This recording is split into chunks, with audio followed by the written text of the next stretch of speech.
السلام علیکم ورحمۃ اللہ وبرکاتہ۔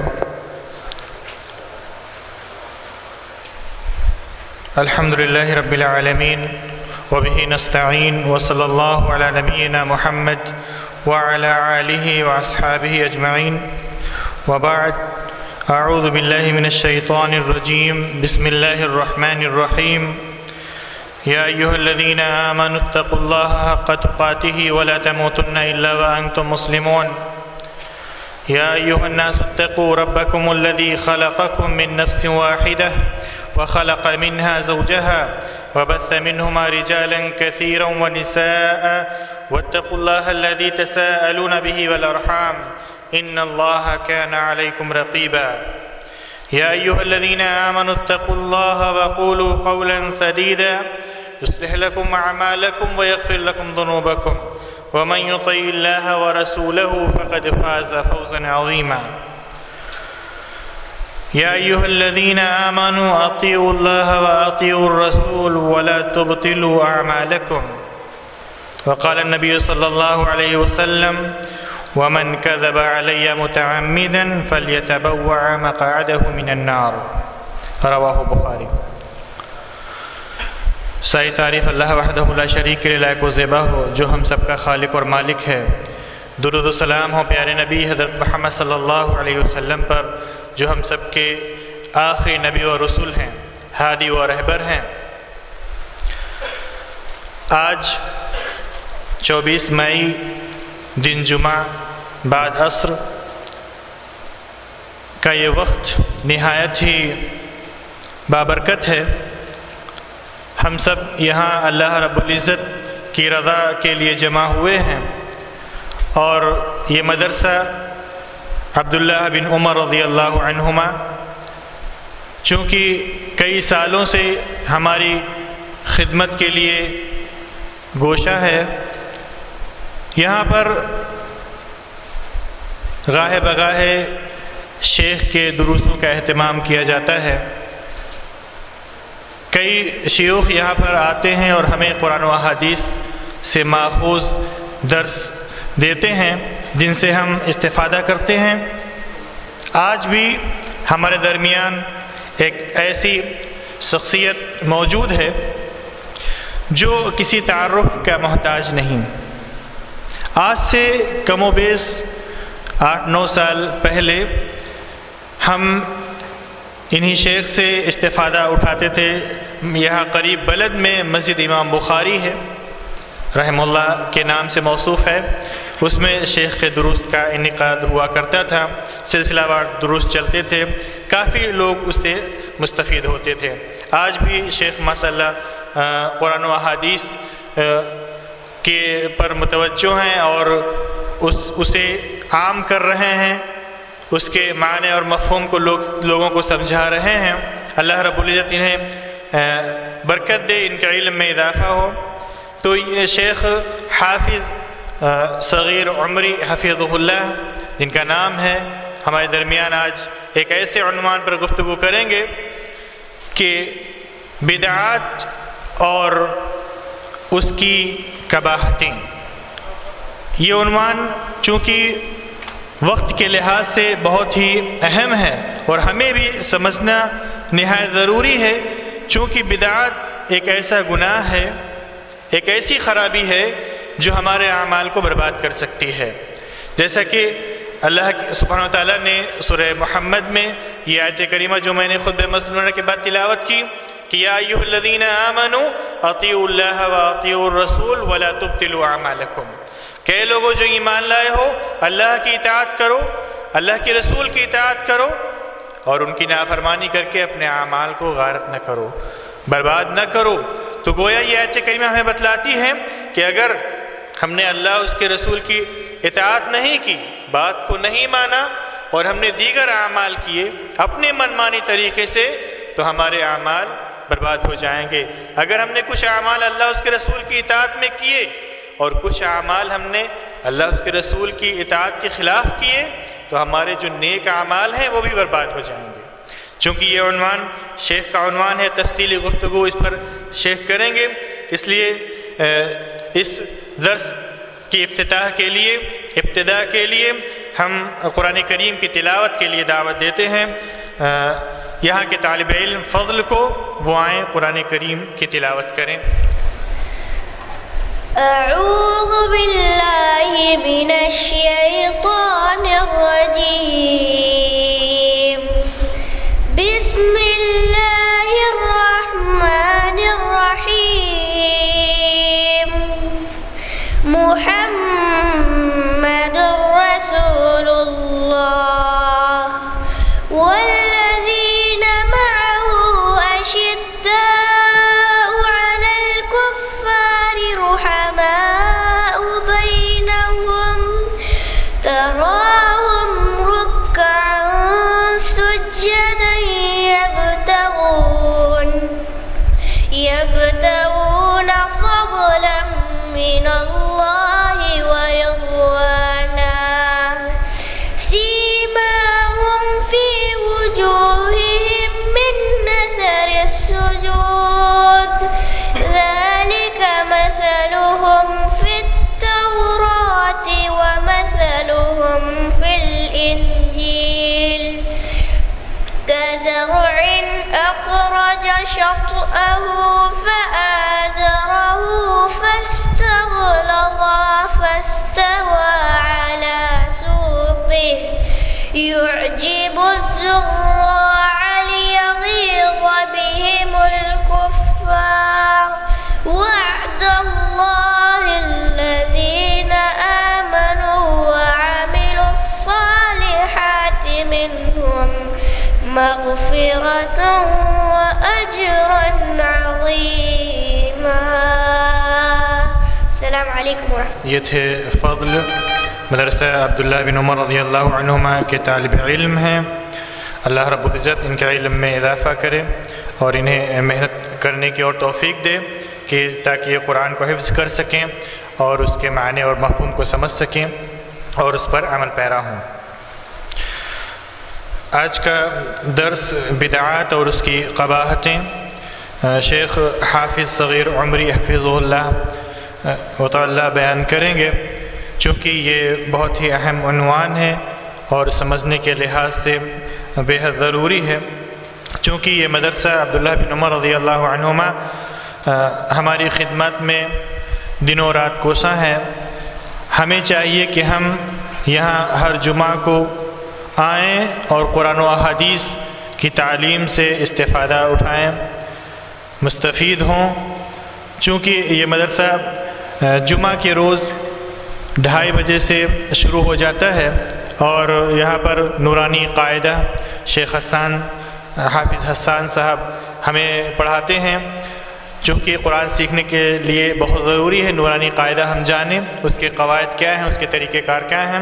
اگر ہم قرآن کو پڑھنا نہیں جانتے ہیں تو ہمیں قرآن کو سیکھنا چاہیے، اس کے لیے وقت نکالنا چاہیے۔ یہاں آئیں، ہفتے میں 1 روز ہم قرآن کو سیکھ سکتے ہیں۔ اس کے بعد نماز عصر کے بعد عربی گرامر بھی شیخ حافظ حسان صاحب ہمیں سکھلاتے ہیں۔ اللہ رب العزت ان کے علم میں بھی اضافہ کرے، اس لیے ہمیں یہاں پر جمعہ کے دن حاضر ہونا چاہیے۔ اللہ رب العزت ہمارے لیے آسان کرے۔ ہم شیخ حفظ اللہ کو دعوت دیتے ہیں کہ وہ ہمیں بدعات اور اس کی قباحتیں کیا ہیں ہمیں بتلائیں قرآن و حدیث کی روشنی میں۔ اللہ رب العزت آسان کرے شیخ کے لیے، فلیتفضل مشکور۔ السلام علیکم ورحمۃ اللہ وبرکاتہ۔ الحمد للہ رب العالمین والعاقبۃ للمتقین والصلاة والسلام على اشرف الانبیاء والمرسلین نبینا محمد وعلى آلہ واصحابہ اجمعین ومن تبعهم بإحسان الى یوم الدین، اما بعد۔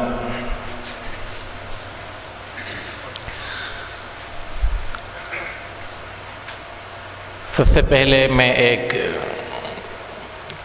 چیز کی طرف توجہ دلاؤں کہ میں ابھی جیسے اعلان ہوا حافظ، زندگی میں اگر کسی چیز کا افسوس رہا ہے تو وہ یہ کہ میں حافظ نہیں ہوں۔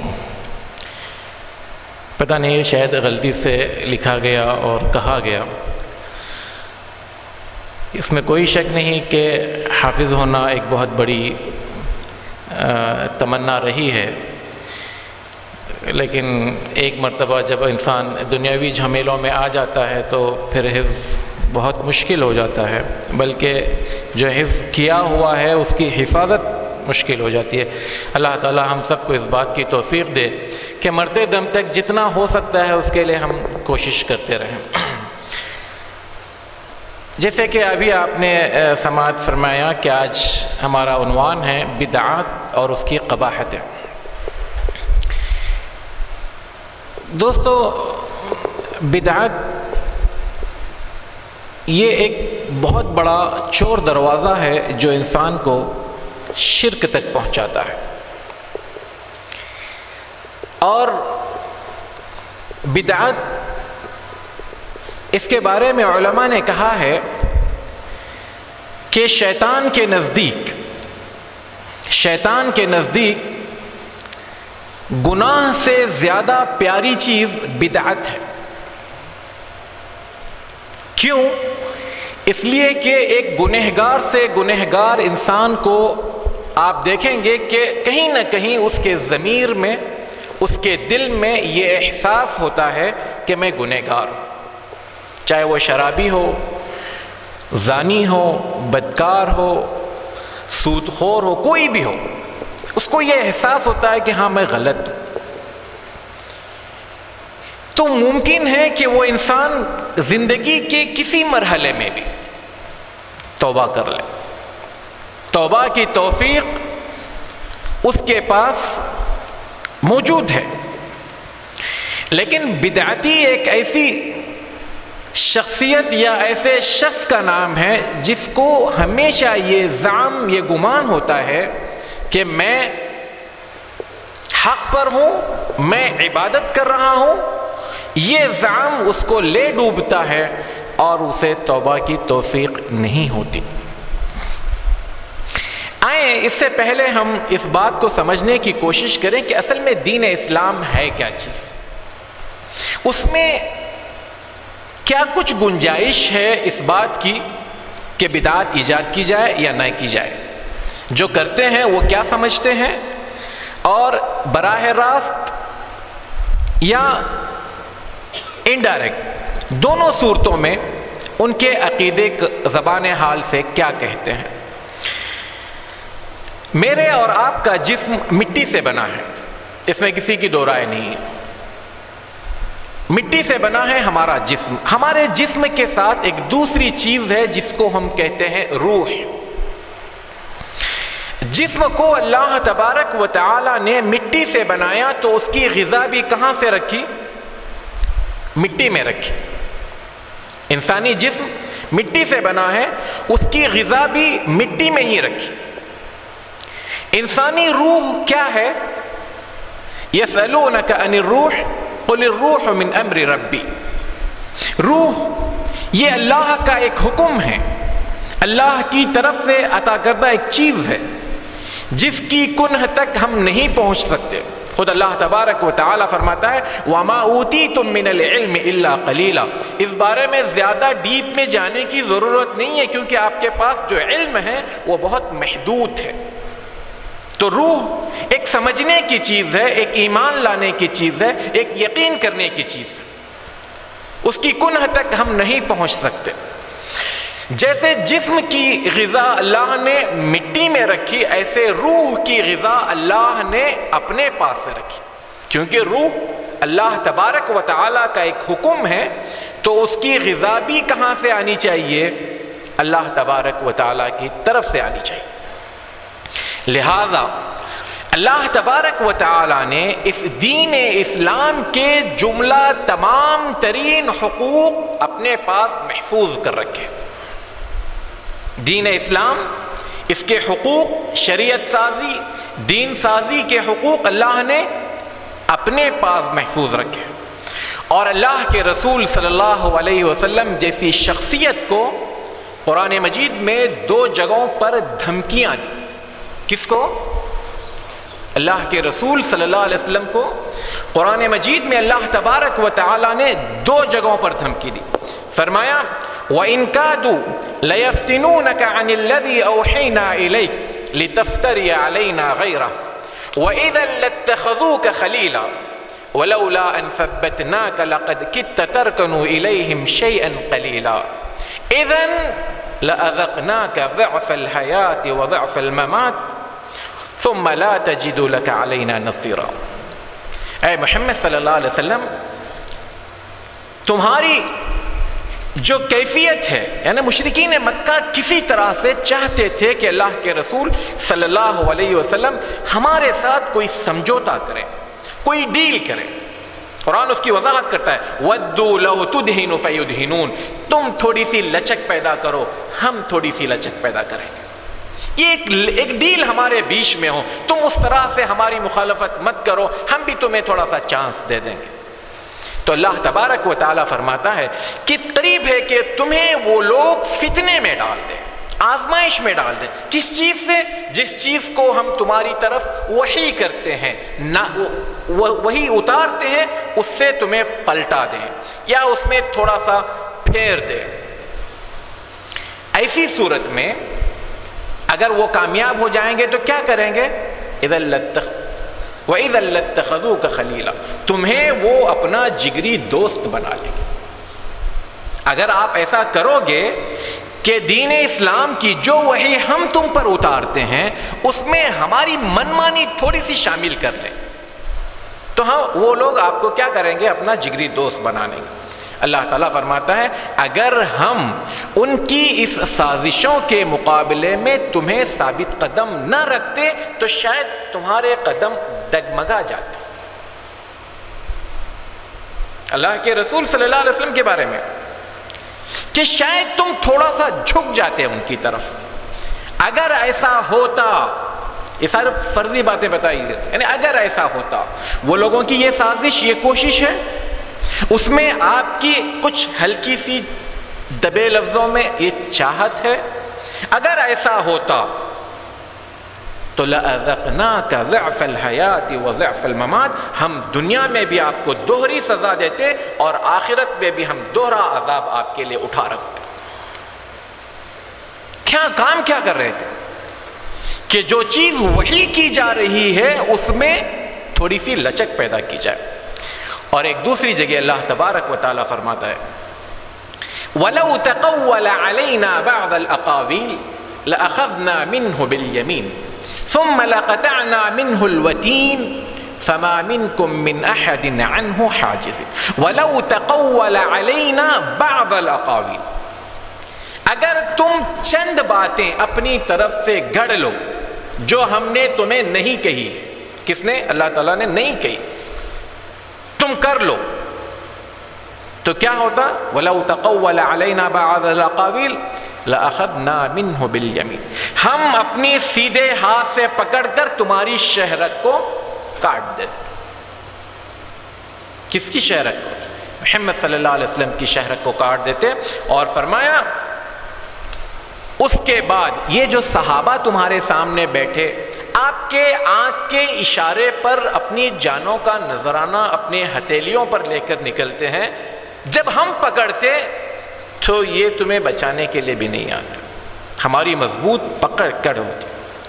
ان دو آیتوں کو سامنے رکھیں کہ شریعت میں اللہ تبارک و تعالی نے محمد صلی اللہ علیہ وسلم کو پابند کیا تھا کس بات کا؟ کہ جو چیز ہم نازل کر رہے ہیں، جو چیز ہم بتا رہے ہیں، صرف اس کو فالو کرنا ہے، اس کی اتباع کرنا ہے۔ تمہاری اپنی مزاج، اپنی مصلحت، اپنے افکار و خیالات، اپنی سوچ کو اس میں ٹھونسنا نہیں، تم صرف پابند ہو اس بات کے کہ اتباع کریں جو چیز ہم نے تمہاری طرف وحی کی ہے۔ ایک موقع ایسا آیا کہ اللہ کے رسول صلی اللہ علیہ وسلم نے شہد کو اپنے اوپر حرام قرار دیا۔ ایک موقع آیا، کچھ ایسی بات ہوئی جس کی تفصیل میں نہیں جانا چاہتا، تو اللہ کے رسول صلی اللہ علیہ وسلم کا یہ عمل اللہ نے اللہ کے رسول صلی اللہ علیہ وسلم کو بتایا، یا ایھا النبی لم تحرم ما احل اللہ لک، اے محمد صلی اللہ علیہ وسلم، تم تم کون ہوتے ہو کہ اللہ کی حلال کردہ چیز کو اپنے اوپر حرام قرار دو؟ سمجھتے ہو اس کا مطلب کیا ہے؟ ایک چیز میں نے نہ صرف ہے کہ حلال کیا بلکہ اس کو شفا قرار دیا، تم نے اپنی ذات پر بھی حرام قرار لیا تو یہ امت اپنے اوپر حرام کر لے گی۔ لہذا آپ کو یہ حق حاصل نہیں ہے کہ ہماری حلال کردہ چیز کو حرام کرو یا ہماری حرام کردہ چیز کو حلال کرو۔ تو دوستو، دین اسلام کلی طور پر یہ کیا ہے؟ اللہ تبارک و تعالیٰ کا بنایا ہوا دین۔ اسی لیے اللہ تبارک و تعالیٰ نے کیا کہا؟ اليوم اکملت لکم دینکم واتممت علیکم نعمتی ورضیت لکم الاسلام دین۔ میں نے مکمل کر دیا اس دین کو، اپنی نعمت کو پوری کر دیا، اور ایک گارنٹی دیا اللہ تبارک و تعالیٰ نے کہ محمد صلی اللہ علیہ وسلم جو دین کی بات تمہیں سناتے ہیں، جو دین کی بات تمہیں کرتے ہیں، یہ اپنی مرضی سے نہیں کرتے، ایک سرٹیفکیٹ دیا، وَمَا يَنْتِقُ عَنِ الْهَوَىٰ إِنْ هُوَ إِلَّا وَحْيٌ يُوحَىٰ، کہ محمد صلی اللہ علیہ وسلم جو کچھ کہتے ہیں وہ اپنی مرضی سے نہیں کہتے، بلکہ وہ عین ہماری وحی ہوتی ہے جس کی بنیاد پر آپ صلی اللہ علیہ وسلم کی گفتگو ہوتی ہے۔ تو یہ چیز اللہ تبارک و تعالیٰ نے اللہ کے رسول صلی اللہ علیہ وسلم کو پابند کیا۔ اب اللہ کے رسول صلی اللہ علیہ وسلم نے اپنی امت کے لیے آگے کے لیے کیا کیا؟ پہلی چیز، جیسے ابھی شیخ نے آپ کے سامنے وہ حدیث پڑھ کر سنائی، پہلی چیز اس راہ میں آنے والے اس قسم کی ساری چیزوں کا سدباب کیا گیا۔ فرمایا من کذب علی متعمدا فلیتبوأ مقعدہ من النار، جو انسان بھی میری طرف جھوٹ گڑے گا دین کے معاملے میں تو وہ خود سے اپنا ٹھکانہ کیا کر لے؟ جہنم بنا لے۔ اس کو الگ سے باہر سے کوئی بلا کر نہیں بولے گا کہ جہنم میں جا، تم خود اپنا ٹھکانہ کیا کر لو؟ جہنم بنا لو۔ کیوں؟ کہ تم نے شریعت سازی میں محمد صلی اللہ علیہ وسلم کا نام استعمال کر کر اس میں اپنی مرضی اور اپنی مصلحت کی چیزوں کو داخل کر دیا۔ پہلی چیز اللہ کے رسول صلی اللہ علیہ وسلم نے یہاں پر قدغن لگایا، سدباب کیا کہ کوئی انسان اللہ کے رسول صلی اللہ علیہ وسلم پر جھوٹ نہ گڑے۔ پھر اس کے بعد آگے دو اور احادیث کے ذریعے سے اللہ کے رسول صلی اللہ علیہ وسلم نے ان کاموں کے کرنے والوں کو وعید سنائی۔ کیا فرمایا؟ من احدث فی امرنا ما لیس منہ فہو رد، جو انسان بھی دین میں کوئی ایسی چیز ایجاد کر لے گا جس سے ہمارا کوئی تعلق نہیں ہے، ہم نے وہ کام کیا نہیں ہے، ہم نے وہ کام کرنے کا حکم نہیں دیا، فَهُوَ رَدٌّ، وہ اس کے منہ پہ دے مار دی جائے گی۔ اور دوسری حدیث میں فرمایا مَنْ عَمِلَ عَمَلًا لَيْسَ عَلَيْهِ أَمْرُنَا فَهُوَ رَدٌّ۔ اب اس میں دونوں میں فرق کیا ہے؟ پہلی حدیث میں کیا ہے؟ مَنْ أَحْدَثَ فِي أَمْرِنَا، دوسرے میں فرمایا مَنْ عَمِلَ عَمَلًا۔ دونوں میں فرق یہ ہے کہ پہلی والی حدیث میں بتایا من احدث فی امرنا، یعنی میں نے ایجاد کیا، میں نے ایجاد کیا، اپنی مرضی سے ایک عبادت کو ایجاد کیا کرنے لگ گیا تو فرمایا میرے منہ پر دے مار دی جائے گی۔ اب ایک دوسرا انسان اس نے ایجاد نہیں کیا لیکن میری ایجاد کردہ چیز کو آپ نے مان لیا تو آپ تو عمل کر رہے ہیں، آپ نے ایجاد نہیں کیا، آپ نے عمل کیا، دونوں بھی مردود ہیں۔ آپ کہیں گے کہ بھئی میں نے تو نہیں کیا، وہ بڑے مولانا آئے تھے، کوئی شیخ آئے، کوئی بھی آئے ہو، کتنی بڑی پگڑی ہو، کتنی بڑی داڑھی ہو، کتنے بڑے اپنے ساتھ ٹائٹل رکھتے ہو، اگر اس کے پاس دلیل نہیں ہے تو وہ انسان کتنا بڑا ہونے کے باوجود بھی ہمارے لیے اس معاملے میں بے معنی رہتا ہے۔ عبادت کے لیے ایک اصول یاد رکھیے دوستو، عبادت کے لیے علماء نے کہا ہر قسم کی عبادت حرام ہے، ہر قسم کی عبادت حرام ہے سوائے اس کے جس کے اللہ کے رسول صلی اللہ علیہ وسلم کے کرنے کا ثبوت موجود ہو۔ جملہ سمجھ میں آیا؟ شاید دیکھیں مجھے سمجھانے میں اگر کوئی کوتاہی ہے تو آپ کی توجہ ہو تو شاید بات سمجھ میں آ جائے۔ دین کے معاملے میں اور عبادت کے معاملے میں علماء کہتے ہیں ہر قسم کی عبادت حرام ہے سوائے اس عبادت کے جو اللہ کے رسول صلی اللہ علیہ وسلم سے ثابت ہے۔ اور دنیا کے معاملے میں کیا کہا؟ ہر چیز حلال ہے یہاں تک کہ اس کے حرام ہونے کی دلیل ہونا چاہیے، کسی چیز کے حرام ہونے کی دلیل ہونا چاہیے۔ عبادت میں عبادت کے کرنے کی دلیل ہونا چاہیے۔ تو اللہ کے رسول صلی اللہ علیہ وسلم نے ان دو احادیث میں بدعت کو ایجاد کرنے والا ہو یا کسی ایجاد کردہ بدعت پر عمل کرنے والا ہو، دونوں کیا ہیں؟ ایک ہی صف میں کھڑے ہیں، دونوں کے عمل کیا ہیں؟ مردود ہیں۔ تو بدعت دوستو یہ ایک بھیانک عمل ہے۔ لوگ عام طور پر بڑی آسانی کے ساتھ ایک سوال پوچھتے ہیں، یہ اچھا عمل ہے کہ یہ تو کیا ہوا؟ میں آپ کو ایک چھوٹی سی مثال دے کر آپ کو بات سمجھانے کی کوشش کروں گا۔ دیکھیں لا الہ الا اللہ، لا الہ الا اللہ کیا ہے؟ کلمے کا ایک جز ہے، اس کا جز ثانی کیا ہے؟ محمد الرسول اللہ صلی اللہ علیہ وسلم۔ اب ایک انسان، میں سوال کرتا ہوں آپ سے کہ لا الہ الا اللہ کہہ کر رک جانا بہتر ہے یا لا الہ الا اللہ کے ساتھ محمد الرسول اللہ کہنا بہتر ہے؟ جی، لا الہ الا اللہ محمد الرسول اللہ پورا کلمہ کرنا یہ افضل ہے نا، اس میں کوئی شک نہیں۔ اب اگر میں ایک انسان سے کہوں لا الہ الا اللہ محمد الرسول اللہ کہنا ایک افضل جملہ ہے، مکمل جملہ ہے، پورا کہنا چاہیے۔ اب ایک انسان اذان دے رہا ہے اور اذان ختم کرتا ہے لا الہ الا اللہ پر، اور میں جا کر اس سے کہوں کہ نہیں محمد الرسول اللہ کہو کیونکہ وہ افضل کلمہ ہے، تو وہ کیا صحیح ہو جائے گا؟ صحیح نہیں ہوگا۔ کیوں؟ کہ محمد الرسول اللہ کہنا میرے ایمان کا، میرے کلمے کا ایک جز ہے، لیکن اذان میں آخری میں کہنا یہ سنت سے ثابت نہیں ہے، تو میں کہوں گا کہ تمہاری اذان بدعت ہو جائے گی اگر لا الہ الا اللہ کے ساتھ تم نے محمد الرسول اللہ کو جوڑ دیا۔ آپ کہیں گے ارے محمد الرسول اللہ کہہ رہا ہوں تو غلط، کیسے عجیب لوگ ہیں۔ روزہ رکھنا کیا غلط ہے 15ویں شعبان کو؟ روزہ رکھنا تو عبادت ہے، تو محمد الرسول اللہ کہنا بھی عین ثابت ہے، لیکن وہ اس کی جگہ نہیں ہے، وہ اس کا دن نہیں ہے۔ تو بدعت دوستو اصل میں اور آپ یہ سمجھتے ہیں کہ یہ خیر کا کام ہے۔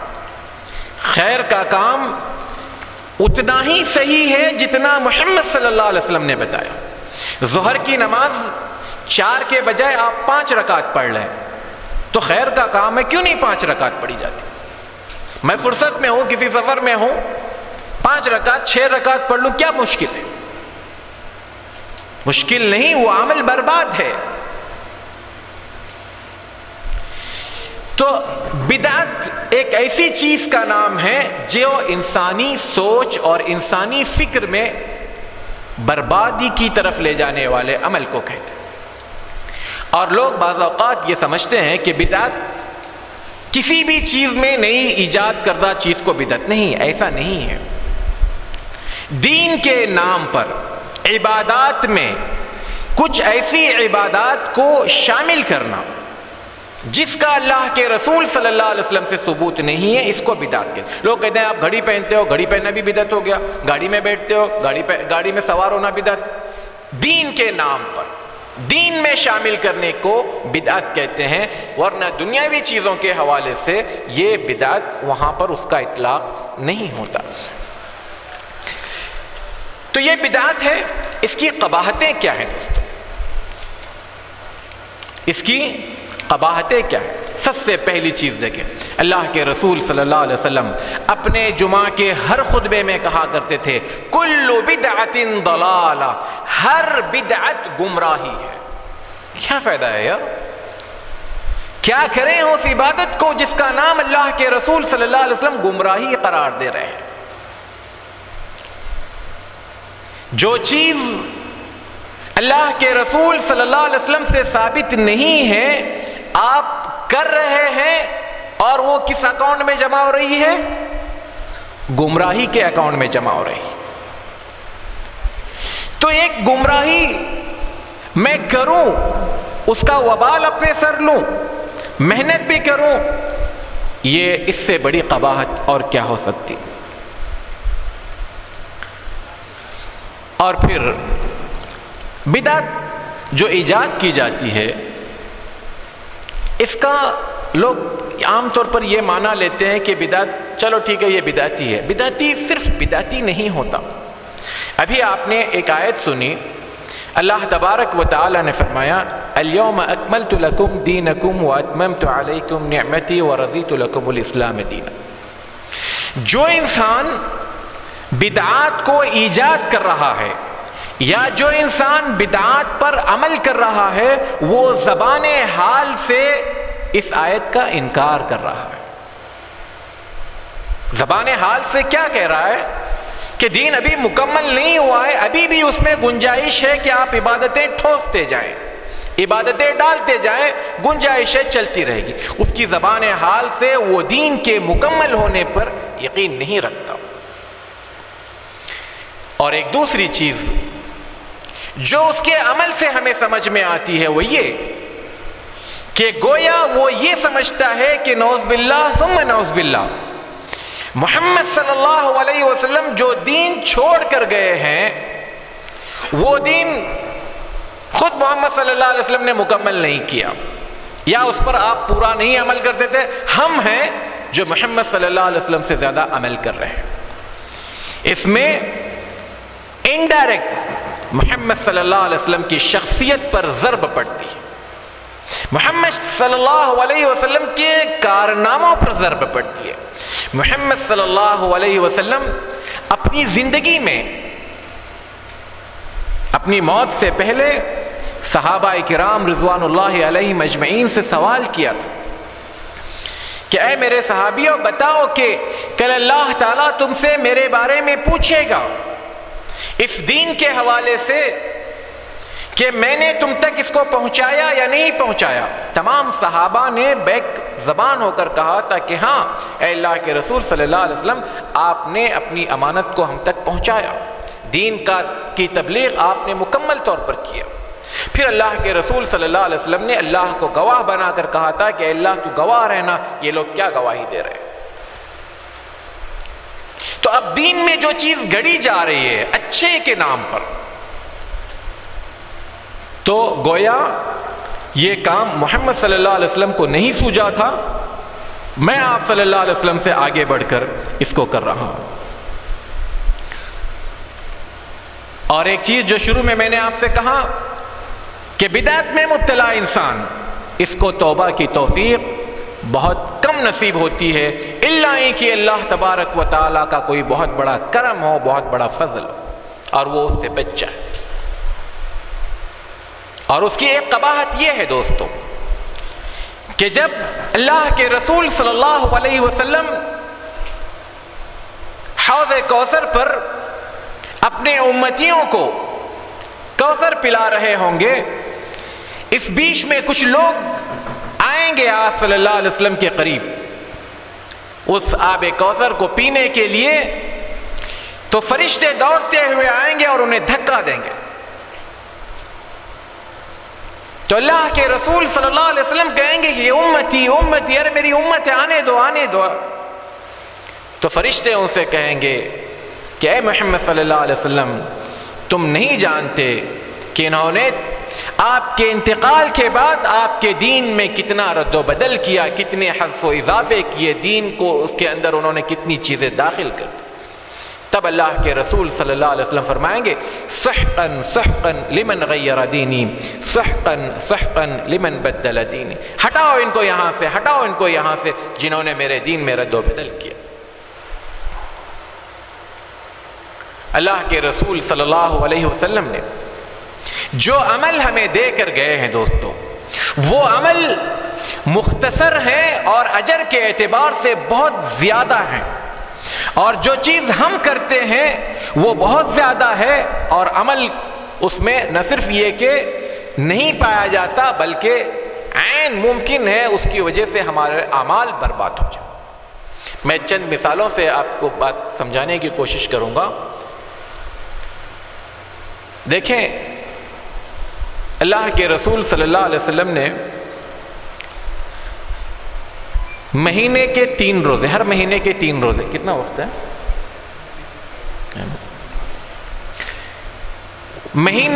ہر مہینے کے 3 روزے 13، 14، 15، یہ 3 روزے رکھنے والے کے بارے میں فرمایا کہ جو انسان ہر مہینے کی 13، 14، 15 ایام بیض جس کو کہتے ہیں اس کے روزے رکھے گا،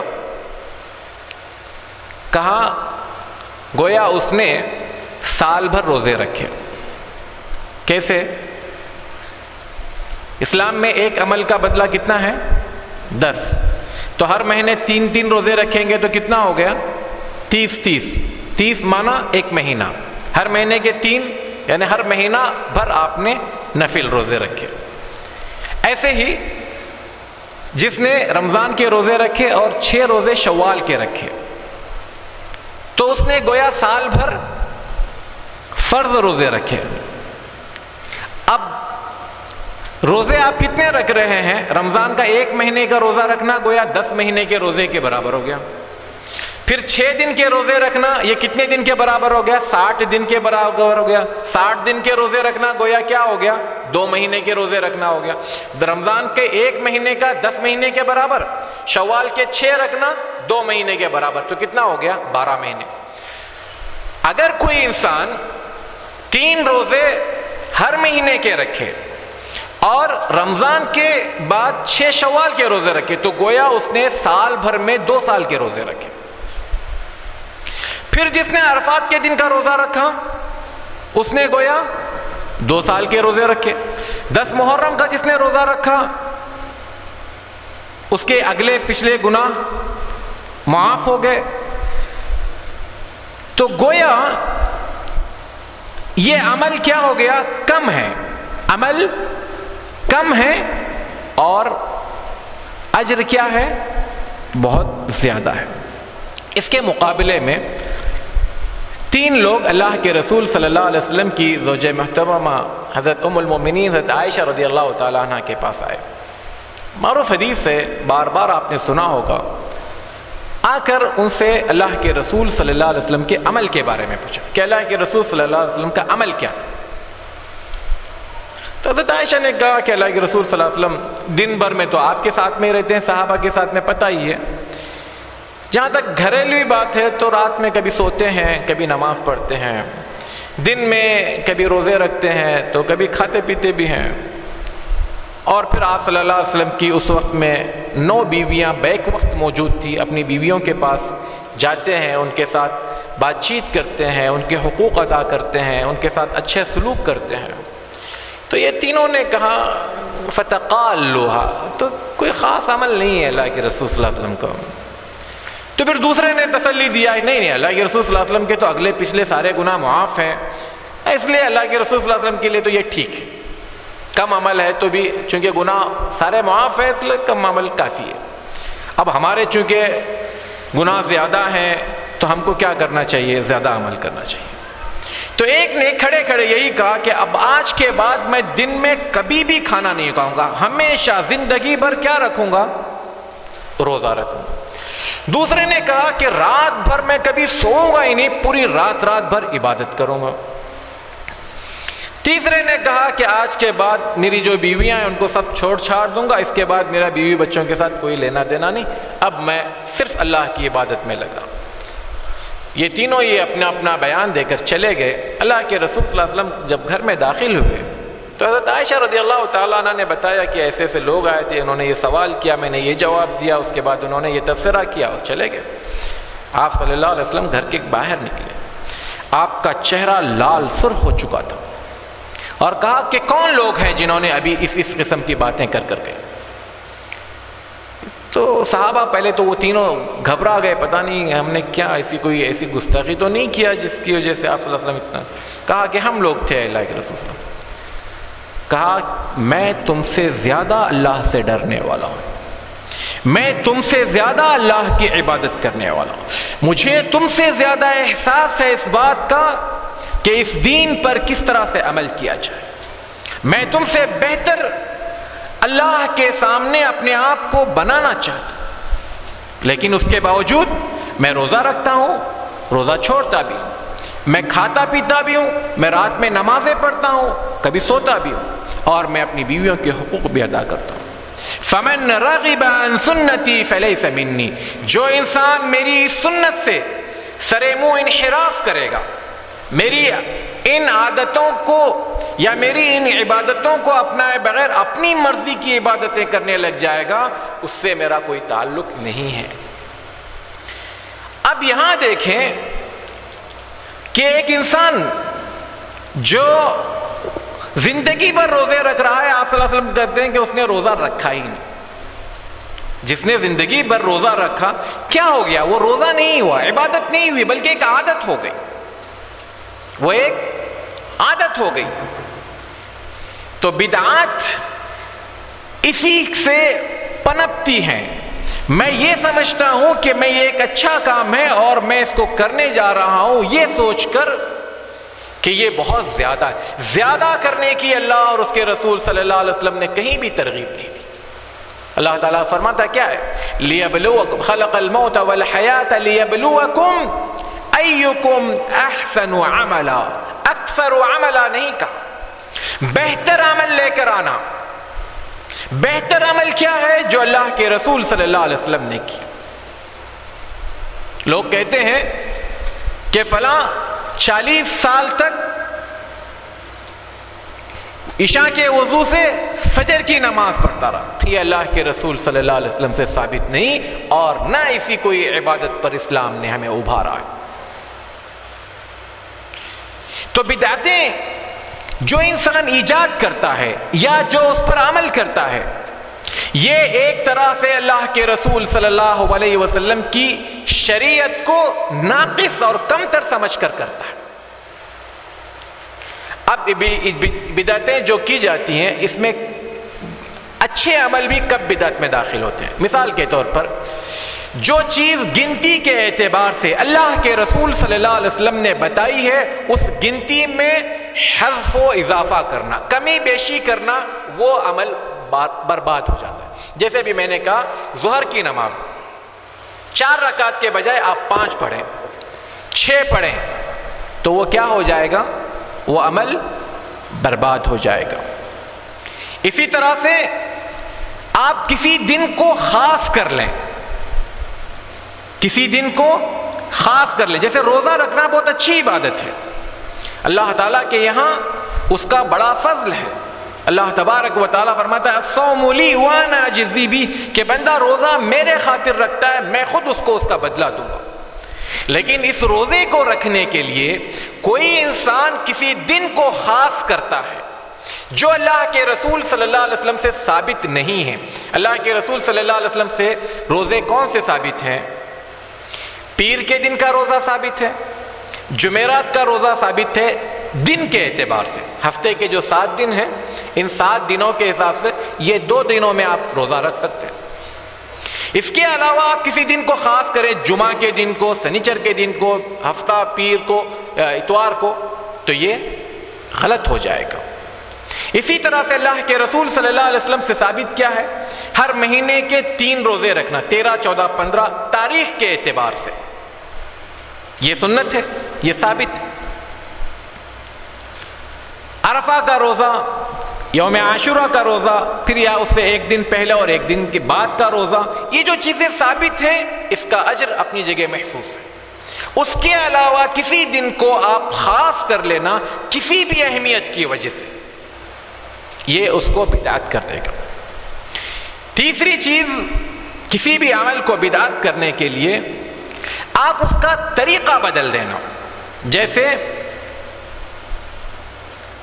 اللہ کے رسول صلی اللہ علیہ وسلم کا اپنا اور صحابہ کرام رضوان اللہ علیہم اجمعین کا جو طریقہ ثابت ہے اذکار کے لیے، ذکر کرنے کے لیے، وہ کیا ہے؟ ذکر انفرادی عمل ہے، فردن فردن ہر انسان اپنے آپ میں کرے گا، اس کی زبان خود سے چلے گی، اکیلے کی۔ اگر اس انفرادی عمل کو ہم سب لوگ بیٹھے ہوئے ہیں اور سب بیٹھ کر یہ کہیں کہ 100 مرتبہ اللہ اکبر، سب مل کر پڑھتے رہ رہے ہیں ترانے کی طرح یا کسی ایک گیت کی طرح، تو یہ کیا ہو جائے گا؟ بدعت ہو جائے گا۔ عمل آپ کا اچھا ہے، طریقہ آپ نے کیا کیا؟ اس کو بدل دیا، بجائے انفرادی کے آپ نے اس کو اجتماعی شکل میں ڈھال دیا۔ اجتماعی عمل، نماز اجتماعی عمل ہے، آپ کیجئے۔ حج ایک اجتماعی عمل ہے، ہم سب کرتے ہیں۔ لیکن ذکر جو ہے یہ انفرادی عمل ہے۔ حضرت عبداللہ ابن مسعود رضی اللہ تعالی عنہ کے زمانے میں ایک ایسا واقعہ ہوا کہ ایک شخص نے آ کر کہا کہ اے ابو عبد الرحمن، میں ابھی مسجد سے آ رہا ہوں، دیکھا ہوں کہ وہاں پر کچھ لوگ بیٹھے ہیں، ان میں سے ایک سردار بنا ہوا ہے، بڑا بنا ہوا ہے، وہ لوگوں سے کہتا ہے کہ ہللو میاں، 100 مرتبہ لا الہ الا اللہ پڑھو، تو سب لوگ لا الہ الا اللہ، لا الہ الا اللہ، لا الہ الا اللہ، وہ جھوم جھوم کر پڑھنے لگ جاتے۔ پھر بعد میں کہتا ہے کہ کبروا میاں، اللہ اکبر کہو 100 مرتبہ، اور ان کے ہاتھ میں کنکریاں ہیں، ان کنکریوں کو لے کر وہ گنتے جا رہے ہیں۔ تو عبداللہ ابن مسعود رضی اللہ تعالی عنہ وہاں آئے اور دیکھ کر کہا کہ تم کر کیا رہے ہو؟ کہا ہم تو نیکیاں کما رہے ہیں۔ کہا نیکیاں نہیں، ان کنکروں پر تم اپنی بربادی اور اپنے اعمال کی بربادی اور اپنے گناہوں کو گنو۔ یہ دیکھو اللہ کے رسول صلی اللہ علیہ وسلم کے کپڑے ابھی پھٹے نہیں ہیں، آپ صلی اللہ علیہ وسلم کے برتن ابھی ٹوٹے نہیں ہیں، آپ صلی اللہ علیہ وسلم کے گھر کی حیت بدلی نہیں ہے، اور تم نے اپنے آپ کو اتنا بدل لیا۔ اور پھر کہا کہ اس مسجد سے مجھے نکال دو باہر، یہ بدعتیوں کا اڈا بناؤ۔ حالانکہ عمل کتنا صحیح تھا، لیکن اس کی حیت بدل جائے گی، طریقہ بدل جائے گا، تو وہ کیا ہو جائے گا؟ بدعت بن جائے گا۔ اسی طرح سے کوئی جنس بدل دے، مثال کے طور پر آج کے زمانے میں ہرن ایک مہنگا جانور ہے، اگر آپ خریدنا چاہیں تو بہت مہنگا ہے۔ گھوڑا بہت مہنگا ہے۔ اگر آپ بقرعید میں قربانی کے لیے ہرن ذبح کریں کہ ایک مہنگا جانور ہے، بڑا تیز رفتاری دوڑتا ہے، ایک گھوڑا ہے اس کا بھی زبردست، اور یہ کہیں کہ جانور تو دونوں بھی حلال ہیں، تو اب اس کی قربانی کی جائے، شاید اجر زیادہ ملے گا، نہیں، کچھ اجر نہیں ملنا ہے۔ کھا سکتے ہیں ذبح کرنے کے بعد، لیکن قربانی ہوگی کیا آپ کی؟ نہیں ہوگی۔ قربانی کب ہوگی؟ جب آپ اس جانور کا ہی کو ذبح کریں جو ثابت ہے۔ گائے، بیل، بکری، بکرا، مینڈا، مینڈی، اونٹ، اونٹنی، یہ جو ثابت ہے، اسی سے آپ قربانی کر کر اپنے آپ کو اس عبادت کا اجر حاصل کر سکتے ہیں۔ آپ اپنی سوچ اس میں لگا کر جنس بدل لیں گے تب بھی نہیں چلے گا۔ اسی طرح سے وقت بدل کر بھی آپ اجر نہیں کما سکتے۔ ایک صحابی ہیں، ان کا گھر ایک محلے میں ہے، سارے آزو بازو کے پڑوسی بہت غربت کی زندگی گزارتے تھے، یہ قدرے ان کی حالت اچھی تھی، کھاتے پیتے گھرانے کے تھے۔ ایک دن اللہ کے رسول صلی اللہ علیہ وسلم عید کی نماز پڑھانے کے لیے ان کے گھر کے پاس سے گزر رہے تھے، تو دیکھا کہ گھر سے خون بہہ کر باہر آ رہا ہے۔ کہا یہ خون کیسا ہے؟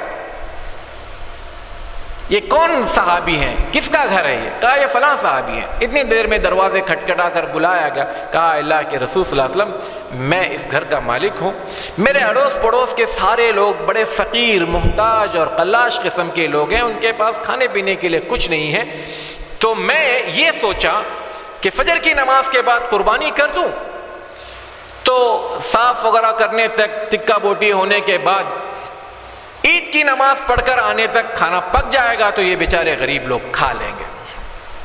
اللہ کے رسول صلی اللہ علیہ وسلم نے کہا کہ یہ تمہارا صدقہ تو ہو سکتا ہے، تمہاری قربانی نہیں ہے۔ قربانی کرنے کے لیے تم کو نماز پڑھ کر آ کر جانور ذبح کرنا پڑے گا۔ تو وقت بھی اگر آپ بدل لیں گے، جو وقت ہے اس وقت کی پابندی نہیں کرو گے تو وہ عمل کیا ہو جائے گا؟ برباد تو نہیں، یہ عمل تو برباد تو نہیں ہوا، صدقے میں تو شمار ہوگا، لیکن جس کام کے لیے، جس عبادت کے طور پر آپ نے کیا، وہ عبادت آپ کی شمار نہیں ہوگی۔ تو میں اور آپ دوستوں پابند ہیں اس حوالے سے کہ ہم جو عمل کر رہے ہیں، شیطان کی یہ سب سے بڑی خواہش ہے کہ پہلی بات تو انسان کو دین سے دور رکھا جائے، گمراہیوں گناہوں میں لگائے رکھے جائے۔ چلو اگر کسی نے بچا کر اپنے آپ کو دین کی طرف لائے تو شیطان کی یہ خواہش ہوتی ہے کہ اس کی نیت فاسد ہو، اس کی نیت صحیح نہیں ہو۔ اگر کسی نے اپنی نیت ٹھیک کر بھی لیا تو اب اس کو لے کر آیا بدعت کی طرف، کہا کہ اس سے ایسے کام کرواؤ کہ وہ عمل بھی کرے اور اجر بھی نہ پائے۔ کسی بھی عبادت کو قبول ہونے کے لیے دو شرطیں ہونا ضروری ہے، ان دونوں میں سے کوئی ایک شرط بھی نہیں پائی گئی تو وہ عمل برباد ہوگا۔ پہلی شرط یہ کہ وہ کام آپ کیوں کر رہے ہیں، اللہ کے لیے کر رہے ہیں یا کسی دنیا والوں کو دکھانے کے لیے، واہ واہ سننے کے لیے، شاباشی کے لیے، پیٹھ تھپ تھپانے کے لیے، اخبارات میں تصویر اور اپنے بارے میں چرچا کرنے کے لیے، یا خالص اللہ کے لیے۔ اگر یہاں کامیاب ہو گئے تو دوسری چیز یہ کہ وہ آپ کی عبادت عین اللہ کے رسول صلی اللہ علیہ وسلم کے بتائے ہوئے طریقے کے مطابق ہو۔